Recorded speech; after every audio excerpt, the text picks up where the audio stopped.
धन्यवाद करता हूं कि आप यहां आए और ऐसे माहौल में आए जिसकी सूचना मुझे दिल्ली में बैठे मिल रही थी।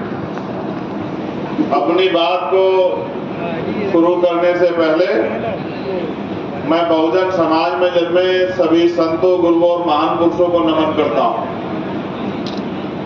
मेरे दाईं तरफ जितने महान पुरुषों की तस्वीर लगाई गई है और मेरे बाईं तरफ भी और यहाँ सामने भी, ये सब वो महापुरुष है जिन्होंने अपने जीवन में बहुत सारे अन्याय, जुल्म, तकलीफें सही। कोई एक दिन में महापुरुष नहीं बनता और कोई जीते जी भी महापुरुष नहीं बनता। महापुरुष बनने के लिए अपना सुख चैन त्यागना पड़ता, अन्याय, अत्याचार, जुल्म, जाति सहनी पड़ती है, उनका मुकाबला करना पड़ता है, तकलीफें सहनी पड़ती है और अपने जीवन को समाज के नाम समर्पित करना पड़ता है। और व्यक्ति के जाने के बाद समाज निर्धारित करता है कि वो महापुरुष था या कोई आम आदमी था। आदमी सोच से काम करे, एक गलती कर दे, वही समाज उसको छोड़ देता है। मैं गुरु घासीदास जी की पावन इस धरती पर पुनः आप सबका अभिनंदन, वंदन, जय भीम आप सब लोगों को करता हूं। मैं पिछली बार आया था जांजगीर चांपा में और मैंने आपको विश्वास दिलाया था कि हम जहां लड़े हैं लोकसभा का चुनाव, वहां हम लगभग 1.5 लाख वोटों से लोकसभा का चुनाव जीत रहे हैं। आप मेरी रिकॉर्डिंग उठा के चेक करवा लो। मैं कह के गया था कि 1.5 लाख वोटों से जीतेंगे और 1.5 लाख से ज्यादा वोटों से जीते हैं। और मगर मुझे भरोसा था कि जांजगीर चांपा के लोग भी हिम्मत जुटाएंगे, लेकिन आप लोग नहीं जुटा पाए, कोई बात नहीं। लेकिन आज जब मैं यहां आया हूं तो मेरे मन में कोई चुनावी बात नहीं, मेरे मन में कोई स्वागत की बात भी नहीं। मेरे मन में तकलीफ है कि मुझे आपके बीच बहुत पहले आ जाना चाहिए था, लेकिन मैं क्या करूं। आपने जो जिम्मेदारी देके मुझे भेजा है पार्लियामेंट में, वो पार्लियामेंट का सेशन कल खत्म हुआ और कल सेशन खत्म हुआ। आज आपका भाई चंद्रशेखर आजाद आपके बीच में है। मैं सुबह 4 बजे उठ के चला था कि मुझे आपके बीच में जाना है। मेरा आपका वोट का रिश्ता नहीं है, मेरा आपका खून का रिश्ता है, मेरा आपका विचारों का रिश्ता है, मेरा आपका संघर्ष का रिश्ता है, मेरा आपका दर्द का रिश्ता है। और उस दर्द के रिश्ते के नाते आपका भाई यहाँ, मुझे यहाँ की घटना के बारे में पता लगा और आज मेरे माध्यम से देश और दुनिया में बैठे हमारे लोग जानेंगे कि सतनामी क्या है। ये भी जानेंगे कि यहाँ जो हुआ वो कैसे हुआ और ये भी जानेंगे कि आज के बाद जो यहाँ होगा उसके बाद क्या होगा, ये भी जानेंगे। मेरी बात को आप लोग जान पहले जानिए दुनिया में रहने वाले लोगों कि बहुत लंबे समय पहले गुरु घासीदास जी ने मन का एक समान, मानव मानव एक समान का नारा देके और टूटे हुए, बिखरे हुए समाज को जोड़ने के लिए इस सतनामी पंथ की नींव रखी। और ये एक ऐसा पंथ है जो सिर्फ प्रेम की भाषा समझता है, जो सिर्फ प्रेम करता है, सम्मान करता है, जिनका झंडा भी सफेद रंग का है और सफेद रंग जो निशानी है वो अहिंसा की निशानी है, वो निशानी है भाईचारे की। तो छत्तीसगढ़, पहले मध्य प्रदेश का हिस्सा रहने वाला छत्तीसगढ़, जिसकी पहचान सतनामी समाज से है, वो सतनामी समाज जो अपने दम पे यहाँ जुल्म, जाति, अन्याय, अत्याचार के खिलाफ लड़कर और अपनी पहचान के साथ आगे बढ़ रहा है, जिसने देश में, दुनिया में अपना झंडा बुलंद किया, अपना नाम कमाया, इस छत्तीसगढ़ का नाम रोशन किया, यह है सतनामी समाज। और बड़ौदा बाजार में जो हुआ वो एक दिन की घटना नहीं है। बड़ौदा बाजार में जो हुआ वो बार बार जो हमारे जैत स्तंभ को, हमारी आस्था को, हमारे सम्मान को जो अपमानित करने का काम किया, हमें पीड़ा देने का काम किया, जिसके बाद हमने ज्ञापन देकर सरकार से मांग की कि इसकी सीबीआई जांच करा दो, क्योंकि ये जैक खम को नोचना, उसको काटना सामान्य घटना नहीं है। इसके पीछे किसी का दिमाग है, कोई षड्यंत्र है, कोई जानबूझ के किसी बड़ी घटना को अंजाम देना चाहता है। ये एक सोची समझी साजिश है।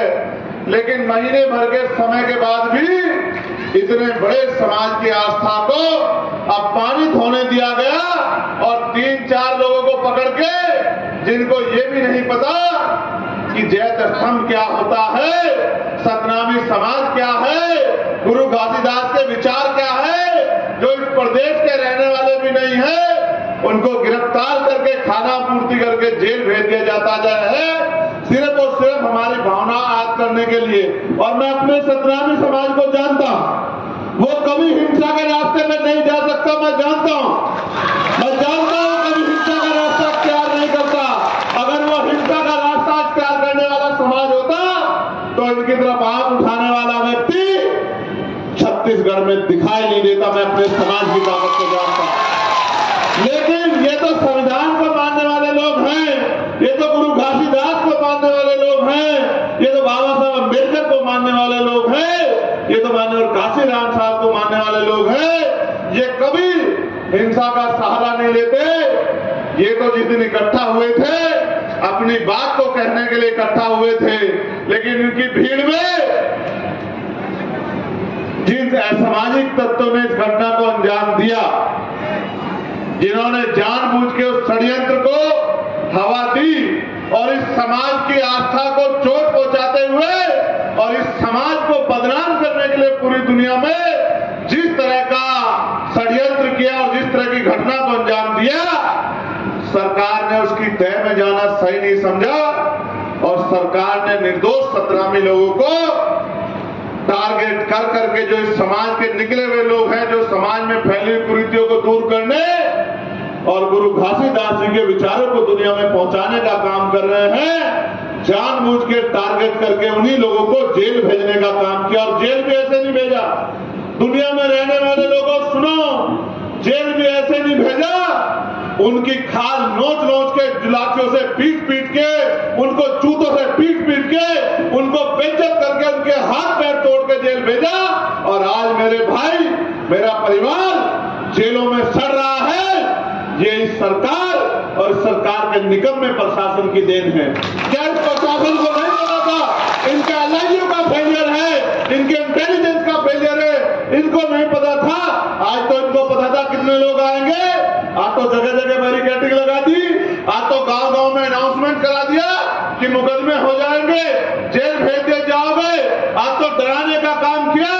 1 महीना हमारे लोग आंदोलन करते रहे कि इसकी सीबीआई जांच करा दो, तब तो गहरी नींद में सो रहे थे कि हम नहीं जानते क्या हुआ, क्या हम बच्चे हैं, क्या हम दूध पीते बच्चे हैं? हमें नहीं पता कि किस तरह आंदोलन को कुचला जाता है, किस तरह से जो है आंदोलन को बदनाम किया जाता है, किस तरह अपने गुंडे भीड़ में घुसाकर और सतनामी समाज के निर्दोष युवाओं पे झूठे मुकदमे लगा के क्या करना चाहते हो, क्या दिखाना चाहते हो? आपको क्या लगता है कि डर जाएंगे? आपको क्या लगता है छिप जाएंगे? आदमी एक बार पैदा होता है, एक बार मरता है। याद रखना सरकार के लोगों, एक बार के बाद दोबारा नहीं मरता और एक बार के बाद दोबारा पैदा नहीं होता। मैं आपसे भी कहना चाहता हूं, बुजदिल तो नहीं हो, बहादुर लोगों, क्या हो गया तुम्हें? किस बात से डर रहे हो? जेल तो क्रांतिकारियों का गहना होती है। और इतिहास याद करो, यह मुल्क जब आजादी पाया तो कितने लोगों ने शहादत दी, कितने क्रांतिकारियों ने शहादत दी, कितने लोगों ने जेल काटी। किस चीज से डर रहे हो?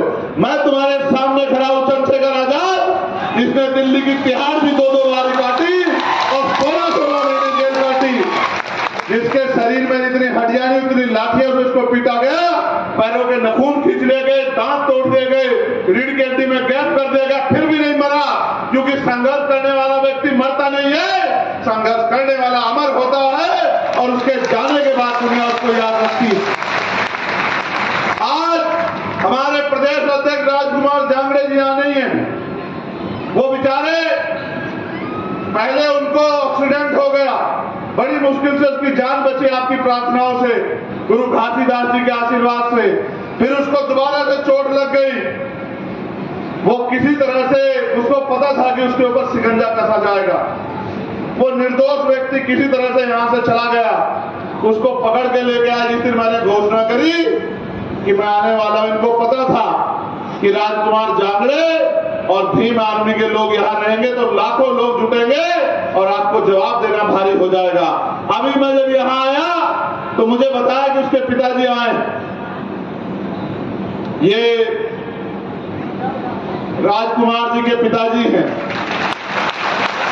ये सिर्फ राजकुमार के पिताजी नहीं है, ये मेरे भी पिताजी हैं, चंद्रशेखर आजाद के भी, क्योंकि वो हमारा नेता है यहाँ।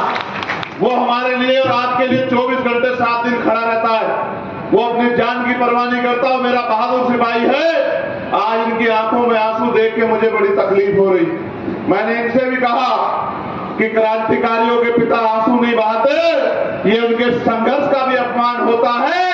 याद करो शहीद आजम भगत सिंह को जब फांसी की सजा हुई थी तो उन्होंने अपने पिता को, उनके पिता ने एक लेटर लिख दिया था अंग्रेजों को कि उनकी सजा माफ कर दी जाए, तो वो अपने पिता से लड़ पड़े थे।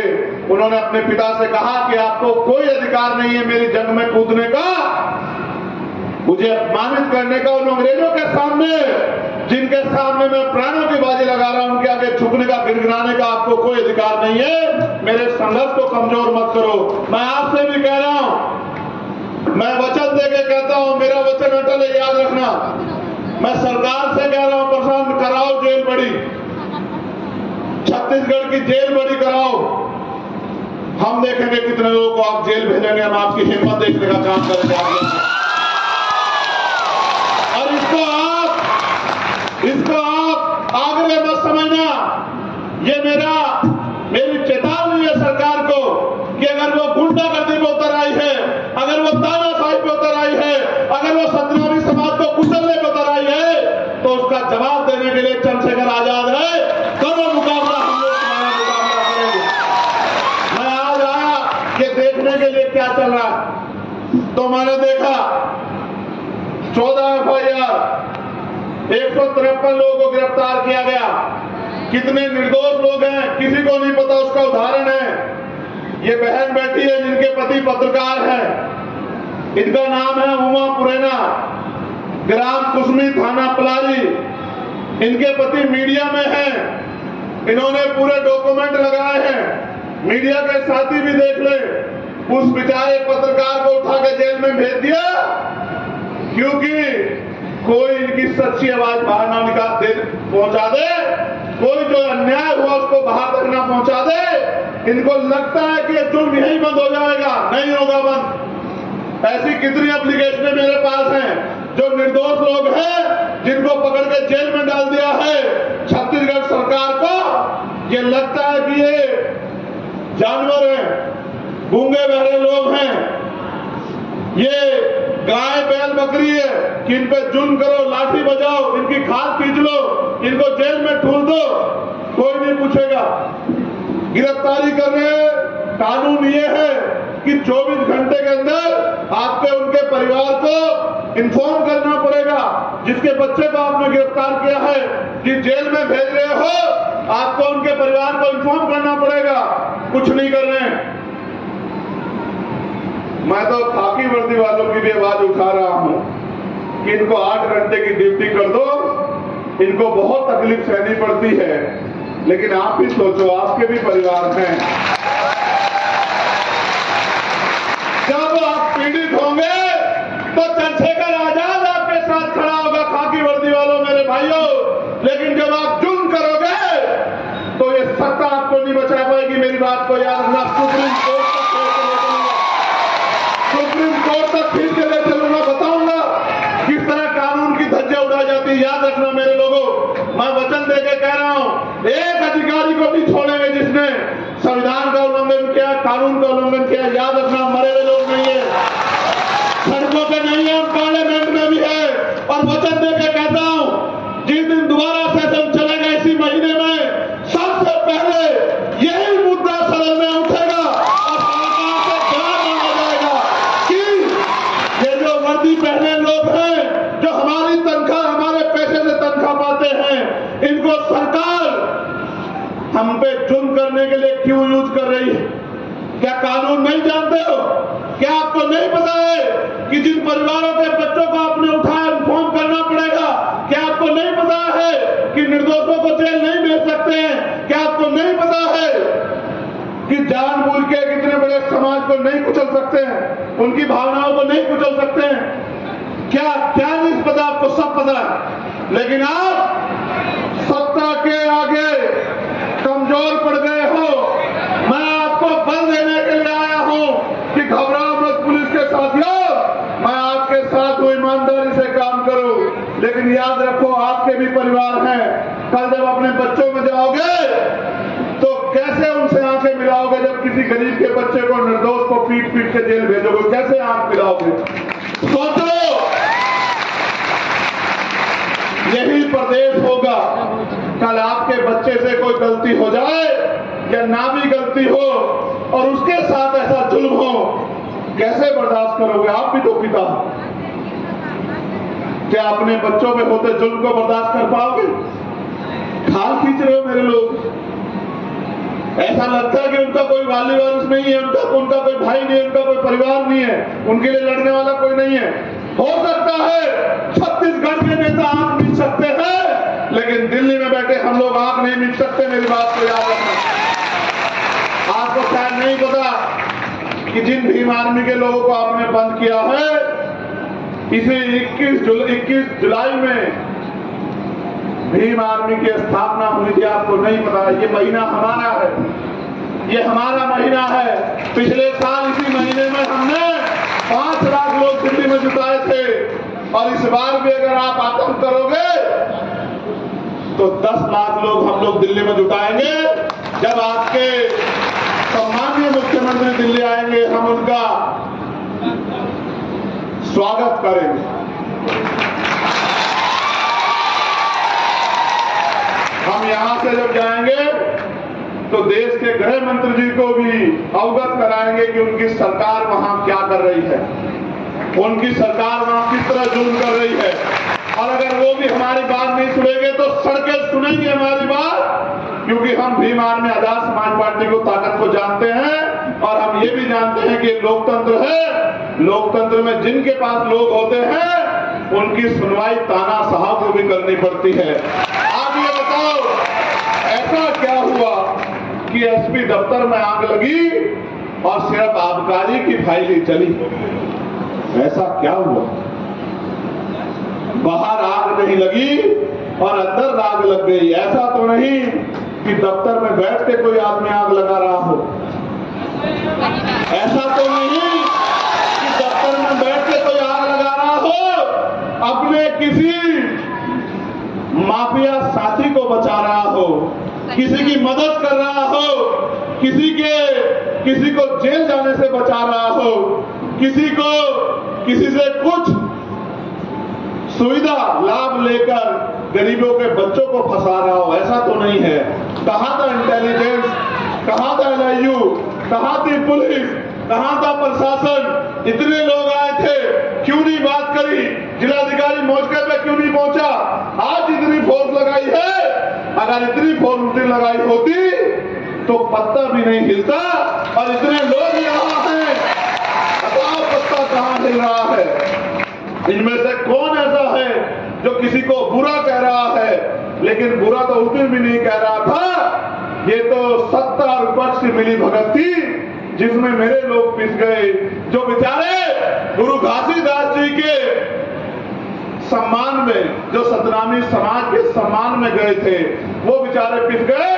और वो नौजवान पिस गया जो समाज को परिवार से भी बड़ा मानकर एडी चोटी का जोड़ लगाकर पूरे प्रदेश में जुल्म जात के खिलाफ लड़ रहा है।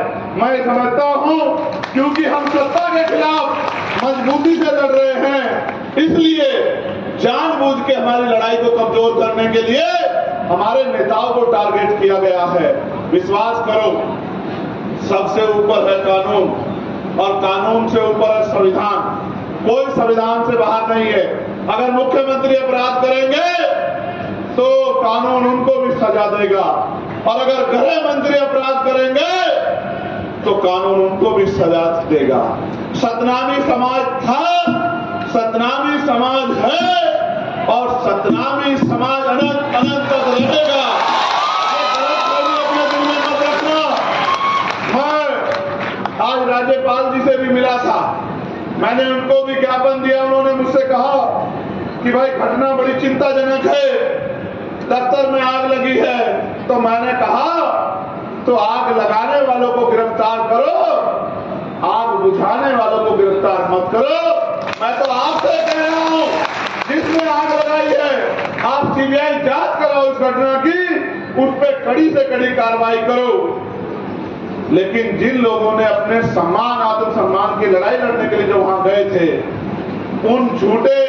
उन लोगों पर झूठे मुकदमे लगाकर जेल में डालने का या उनकी हिम्मत को तोड़ने का काम मत करो। मैं उनको ज्ञापन दे के आया हूं, और मैं फिर आपसे कह रहा हूं कि आपको लगता है हम लोग कमजोर हैं? दोनों हाथ जोड़ के बताओ कि आपको लगता है हम लोग कमजोर हैं? हम चुप इसलिए हैं, हम ये जुल्म इसलिए सह रहे हैं। मैंने वीडियो ट्वीट की थी, यही सब बहादुर लोग थे, अलग अलग वर्दी वाले लोग जो लातों से पीट रहे थे। वकील हैं, कितने मेडिकल हैं आपके पास? कितने लोगों पे 307 लगाई? कितने लोगों को चोट आई? एक आदमी को चोट लगी, 10 आदमी को चोट लगी, 100 लोगों ने चोट मारी कि 307 का मुकदमा दर्ज कर दिया। और आप लोगों ने जो किया, आपकी वीडियो एविडेंस नहीं है क्या कि आप जूतों से पीट रहे, गिरा गिरा के लाठियों से पीट रहे? आपको किसने दिया पीटने का? पुलिस का काम पीटना कब से हो गया? किसने अधिकार दिया? कौन सा एक्ट में लिखा कि पुलिस पीटेगी? गुंडागर्दी करते हो, गुंडागर्दी करोगे, जुल्म करोगे, लगता है इनकी आवाज उठाने वाला नहीं। गलत है, गलत को गलत कहना सीखो। और संविधान की शपथ लेके आपने जब ये नौकरी ज्वाइन की थी तो याद करो, किसी नेता ने कैसे नहीं मिली नौकरी, आपके संघर्ष से मिली है। और आज इतना जमीन मर गया कि आंखें बंद करके जुल्म कर रहे। याद रखना, यहां जुल्म कर लोगे, लेकिन यहां से ऊपर भी एक अदालत है, उस कुदरत की अदालत जो सब देख रही है। आपके किए हुए कार्य उस कुदरत को दिखते हैं। मैं आपसे नाराज नहीं हूं, इसलिए क्योंकि पुलिस तो सरकार की होती, मैं तो खुद से नाराज हूं कि हम यहां इतने ताकतवर नहीं है कि आपका ट्रांसफर पोस्टिंग कर सके। हम यहां इतने ताकतवर नहीं कि आपको सस्पेंड कर सके। हम यहां इतने ताकतवर नहीं कि आप पे मुकदमा लगा के आपको जेल भेज सके। हम अभी इतने ताकत नहीं है पॉलिटिकली, लेकिन आपको क्या लगता है हम तो वहां भी इतने ताकतवर नहीं थे जहां हम ताकतवर बने। आपको क्या लगता है कि हम हमेशा ऐसे रहेंगे? आपको क्या लगता है आपके दिए हुए जख्म हम भूल जाएंगे? नहीं, बिल्कुल नहीं भूलेंगे। हम अपनी पीठ पे पड़ी लाठी को भूल सकते हैं, लेकिन अपने समाज की पीठ पे पड़ी लाठी को कभी नहीं भूल सकते। नहीं, बात को याद रखना।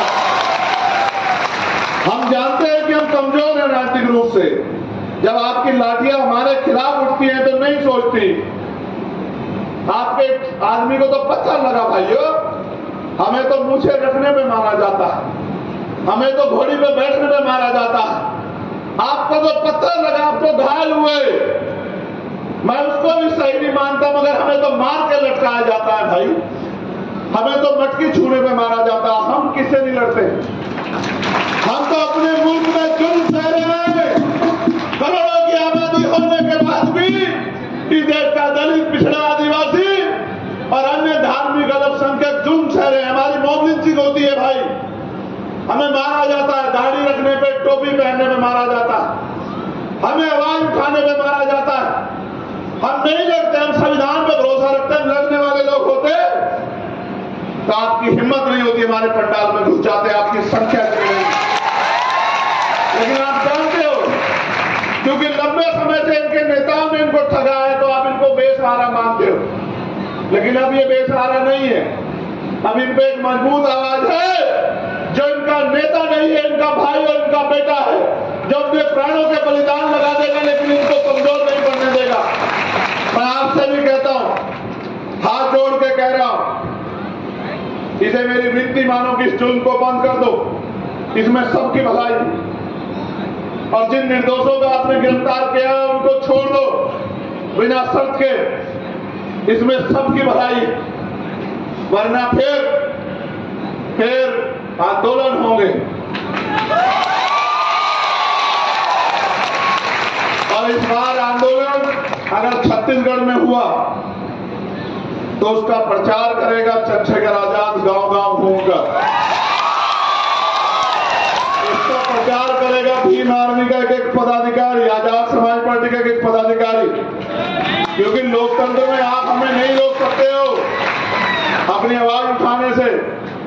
इसलिए मैं आपसे कहना चाहता हूं, जितना जल्दी हो सके किसी को खुश करने के लिए किसी पे जुल्म करना ये न्याय नहीं। न्याय का सिद्धांत तो ये कहता है कि 4 दोषी बच जाएं लेकिन एक निर्दोष को सजा नहीं होनी चाहिए। लेकिन आप तो पहले से जज बन गए हो, जूते से मारते हो। हम तो वो हैं जो चमड़ा उतारना जानते हैं, उसका जूता बनाना जानते हैं, समय आने तो उस जूते से इलाज करना जानते हैं। हमें जूते से मारो, आपके जूतों के दम भी देखेंगे। ये जूते भी हमारे लोगों द्वारा बनाए गए हैं, चिंता मत करो। उतार लो हमारी खाल उतार लो, हमें जूतों से मारो, हमें लाठियों से मारो, हमारी खाल खींच के जेल में बंद कर दो। हमारे लोगों का भी जमीन मर गया है, जो बाबा साहब अम्बेडकर के संविधान की वजह से समाज को मिले आरक्षण में नौकरी कर रहे हैं। हमारे नेताओं का भी जमीन मर गया है, इसलिए मारो, जी भर के मारो। जब तक आपका और आपके नेताओं का दिल खुश नहीं होता तब तक मारो। लेकिन याद रखना, समय बदलेगा, हम बदला नहीं लेंगे, हम बदलाव करेंगे। ऐसे सारे अधिकारियों से जिन्होंने गरीबों पे जुल्म हुआ उनकी नौकरियां छीन लेंगे, उनको बेसहारा कर देंगे, उनको मुकदमे लगाकर जेल में भेज देंगे, उनको एहसास कराएंगे कि जुल्म करना किसको कहते हैं। क्योंकि विधि के अनुरूप सब लोग बराबर हैं। और सरकार बड़ी बड़ी बात करती है पार्लियामेंट में, हमारे लिए बड़ी बड़ी बात करती है। ये है हमारा सच कि आजादी के 75 साल बाद भी हम लोग अपने मुल्क में जुल्म सहेंगे, हमारा सच। सुनो दुनिया में रहने वाले लोगों, हम इस देश में सुरक्षित नहीं है। कब नहीं पता किसको गोली लगेगी। मैं खुद इसका साक्षी हूं, मुझे 4 गोली मारी गई।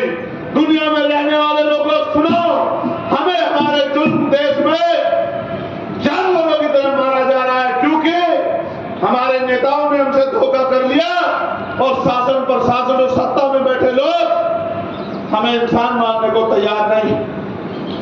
मैं आपसे भी कहता हूं, कितने लोगों को जेल भेजेगी सरकार? जितना डरोगे उतना दबोगे, जितना डरोगे उतने सताए जाओगे। सामना करो, जाओ जेल के सामने जाके खड़े हो जाओ, जाओ कानून के सामने जाके खड़े हो जाओ और कहो कि हमें भेजो जेल। जब वो तुम्हारे भाइयों को जेल भेज रहे हैं तो तुम्हें भी जेल जाना चाहिए, घर में नहीं बैठना चाहिए। घर का एक बेटा अगर जेल चला गया तो दूसरे को तैयार होना चाहिए।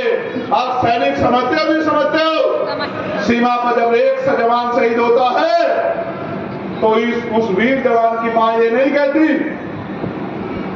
कि मेरा बेटा मर गया, वो कहती मेरा बेटा शहीद हुआ, उसने देश के लिए बलिदान दिया है।